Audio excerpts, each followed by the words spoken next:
Hi! Today is going a little different lang naman.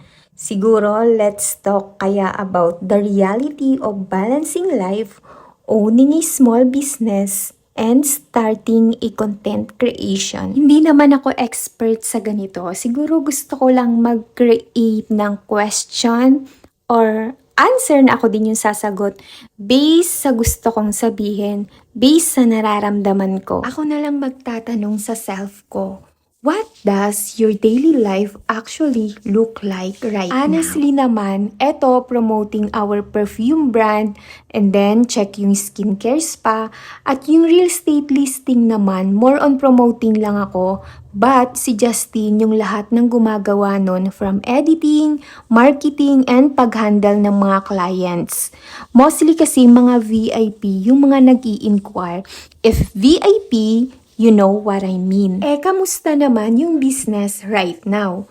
My no filter answer and the truth, business is not okay. And I know naman, lahat naman ng business has its own seasons. There are high days where everything is perfect, but I know din someday magiging okay din ang lahat. But if hindi, it's okay din. Si Lord na lang yung bahala. Let's get real. What if biglang totally nag-fail yung small business mo? Ito yung thought na madalas nating i-avoid, diba? Kasi ayaw nating mag-manifest ng failure. But let's be real, unpredictable things happen at minsan things don't go according sa plan natin. Closing a business is a form of heartbreak. Valid na maiyak at manghinayang, kaya yung pag-aalala na nararamdaman natin, ibigay na lang natin kay Lord at mag-pray. Bakit parang walang nagsusupport sa'yo? What do you mean? Friends? Family? Hindi naman. I know naman nandyan lang sila, especially yung family ko. And besides, people are so busy sa sarili nilang buhay. Instead of focusing sa kung sino ang nandyan at wala, mas nagfo-focus ako sa clients or sa community na nandyan. I think enough na yun. And marami namang mga strangers na pwedeng mag-support sa ginagawa mo. Kaya ako ito, ginagawan ko ng content yung mga perfume namin. Oh, okay ka lang ba talaga? Siyempre, hindi naman talaga palaging okay.